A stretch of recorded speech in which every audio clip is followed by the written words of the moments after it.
Both teams appear ready for the fight ahead, and we resume action here in quarter number 3. That'll be taken in the end zone. And no run back here. This will be a touchback, and it comes out to the 25-yard line. Now this offensive unit ready to see what they can do here. They built a good first-half lead. Now they have a chance to add on to it. And what I'm thinking is that the offensive staff spent the entire halftime just working with them on, here's what we think they're going to do to attack us in the second half. Nice first half that we've had, guys, but be prepared for some change-ups. We're going to see them when we kick it off in the second half. See how they handle any adjustments that might be made defensively. Running again, and again it's McFadden. And this carry not as productive. He's swallowed up at the line of scrimmage. And they'll lose a yard that time, and that's going to lead to a third down. McFadden will be the lone setback. He'll get the football here. He can't bring him down. The weight room does work. A gain of 7, and they pick up the first. Fresh set of downs here. I don't know about you, but that almost felt like old-time football there. 3rd and 2 is not necessarily just a running down anymore. A lot of times they want to throw the ball. They went back to the roots and powered forward and got the first down. And he'll be taken down just shy of midfield. 8 yards on the pickup, and now they'll have some options on second and short. Some runs are blocked so well, you almost forget that someone has to carry the ball to gain the yardage. The leverage by the offensive line to create space up front, really well done. And he'll be brought down at the 45-yard line. It'll go as a gain of 6 that time, and it moves the chains as well. Not too many more ideal situations in 2nd and 2 in order to try and pick up a first down. They ran it and picked it up. Now a run with McFadden. And he stopped immediately there. Just a yard on the first down carry, so it's 2nd and 9. You know that old expression, it's not my night? It hasn't been his so far. I don't know if the legs are a little bit heavy. Sometimes having to hang out all day and play doesn't exactly play to your advantage, but it's been a tough go for him. And every time he looks up, somebody's there defensively. That was the same case on that play. Antonio Brown, the intended receiver. 3rd down here. Whenever I see an in-route dropped, as we just saw in that play, I'm always thinking that in the back of their mind, they're worried about what's coming at them because they're going towards traffic. And he's going to go down. Back across midfield. He's sacked at the 46. Man, he got in there so quickly, Charles. What could the offense have done to adjust and account for that? But what you're hoping is that you figure out and you see and get a clue that maybe there's going to be some pressure coming at you, and you change the blocking schemes. Maybe you go to max protection. The biggest ones, maybe you bring your running back in to try and keep you clean. But in that case, that didn't happen. 0 accountability, and a sack resulted.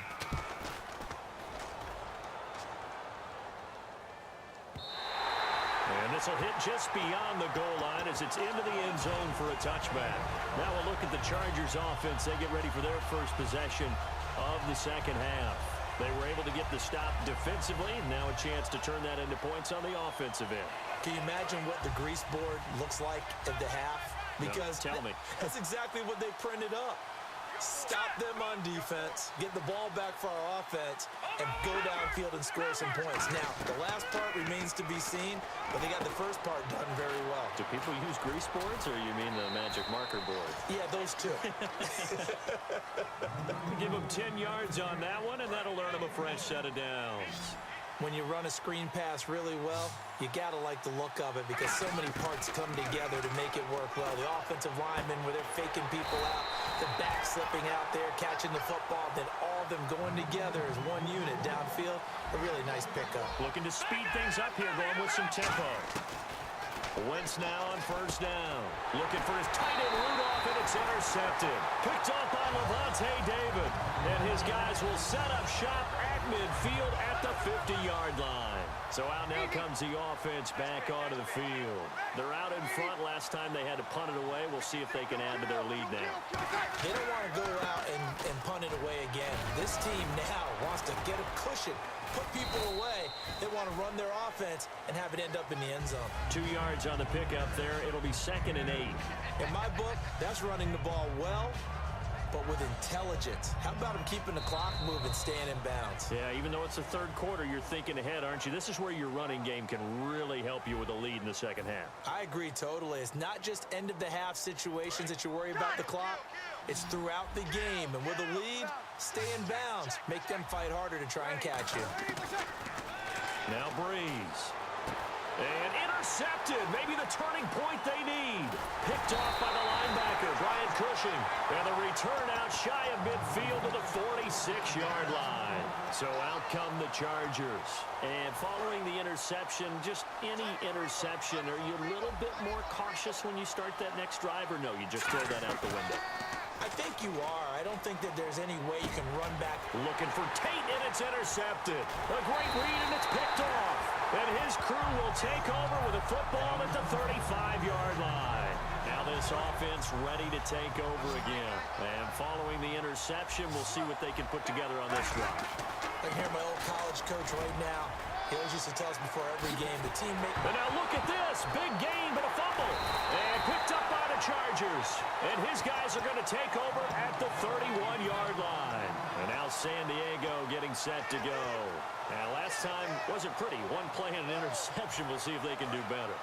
I want to see if they want to go ahead and throw the ball again now on this drive after what happened on the last one. Throw it on the first play. Give the quarterback some confidence. See what happens.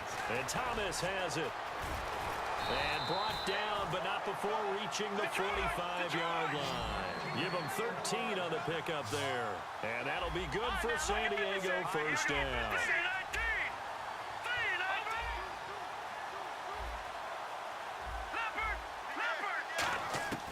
On first down, Wentz. He's going to fire one deep over the middle. Golden Tate, his intended receiver. That'll bring up second down. You got to give some credit. They're able to hop up in the air and bat that one away. And that's frustrating for an offensive lineman because the only recourse is when he goes in the air to try and get some type of pop or a shove, hoping to bring his arms down. Wentz will try again on second down. And a hit jarred loose. It's incomplete. So much of this game is focus and concentration. And whenever I see guys running the in route, I know that in the back of their mind, they're always wondering who's lurking inside that might put a big hit on them as they try and catch the ball. Now Wentz on third down. Surveying the field. And he couldn't hang on to it through the contact. Incomplete.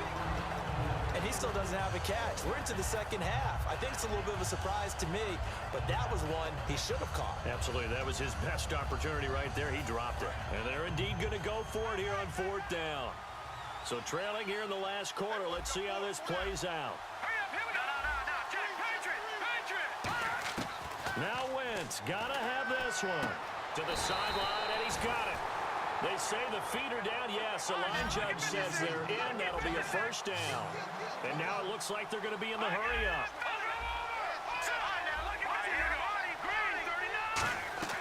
Wentz now on first down. He gets it to Thomas. And he is going to lose yardage here. A loss of a full 3 yards, and now it's second down. They threw the screen to the perimeter, but to no benefit at all. Tackled behind the line of scrimmage for a loss of yardage.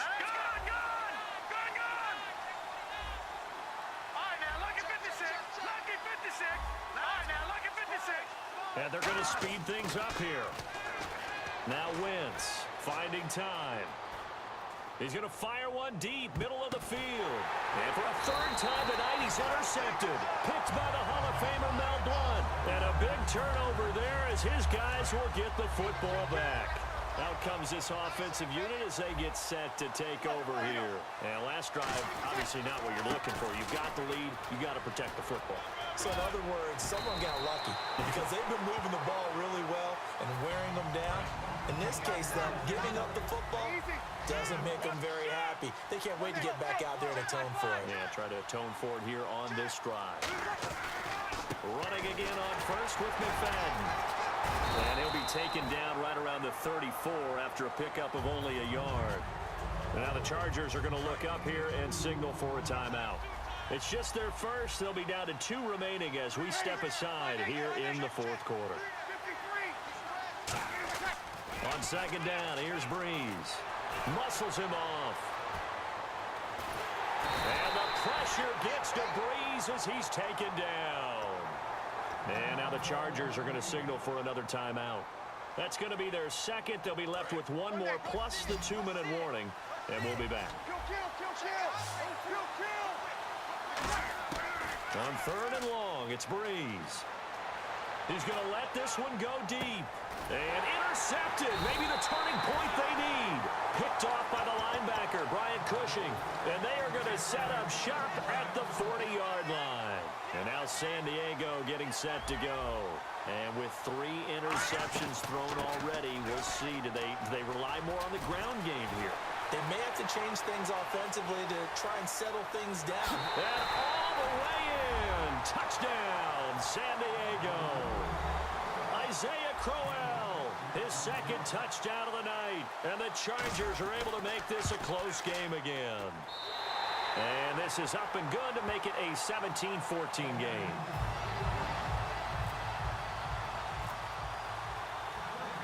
So after the touchdown, Martin now on to kick this one away. This is fielded a couple yards deep.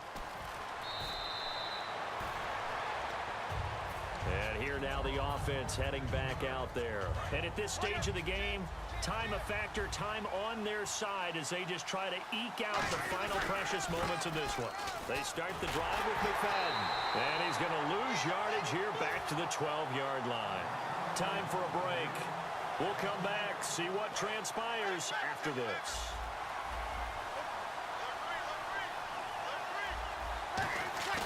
Breeze is looking to throw. And he can't get a throw off. He's taken down. What a huge play at this point in the game. Well, if an offense is going to throw the ball in this part of the field, any pass rusher will tell you that's his favorite part. Gets a chance to get after the quarterback. It's almost like a reverse red zone. They can create points using their defense, and this time they take their man down. Second down, sacked by the defense. What type of pressure will they bring here on 3rd? We'll see. To throw is Breeze. And in the most curious way there to burn some clock. That was wild, and at the end of all that, it winds up a safety. All right, Charles, help me out here. 4th quarter, you've got the lead, and you run backwards into the end zone. You're just trying to do too much. I almost don't have words for it. But, you know, every coach that we talk to talks about running backs or people running the football, running north-south, getting upfield. He went way in the opposite direction, and that's going to cost his team. Yeah, it cost him big time. Still leading, but it costs him. A first down carry now for Crowell. And he's brought down, getting this one up to about the 35. It's a 10-yard pickup, and it moves the chains. Most players will tell you that night games, while they can be fun, they're really hard to prepare for because you wake up on game day and all you want to do is get to the stadium and let's get going. But you got to bank that fire a little bit and hold it until the evening. It's almost like a Broadway premiere. You got to wait until the nighttime to go out there in front of the bright lights. And boy, has he harnessed himself really well, and now he's unleashing it on the opponents. They'll run it now out of the gun. And he's going to fight his way forward here for a modest gain. Give him 5 on the carry there, and it'll be second down. And that's exactly what you want on a first down run. Pick up 5 yards, bring up 2nd and 5. The defensive line, though, they've got to figure out a way to out-leverage the guys up front because the offensive line is winning at the point of attack. C.J. Anderson of the game. He gets him here. And he got half of what he needed there, 2 yards. And it'll bring up a 3rd and 2 more. Partner, we know today's NFL is really built around the guy throwing the football. But these short runs, they still pay dividends because they can take their toll on a defense and they can add up as the game goes along. You control the clock, you control the ball, and that way you often control the game. On 3rd down, that's a good job of situational football and understanding where the first down marker was and getting there. Now a handoff to Crowell. And able to push his way forward here for a good little gain. 5 yards on the carry. Good pickup on first down. And they're going to hurry back to the line now. And he's able to clock it with time remaining. And now they'll have a shot at a long field goal that is going to decide this game. So now it's going to come down to the Pro Bowler Gostkowski. This from long, very long range. Does he have timeout coming on the defensive side of the ball. Well, as always, partner, an extreme pleasure to share a booth with you. I have to say,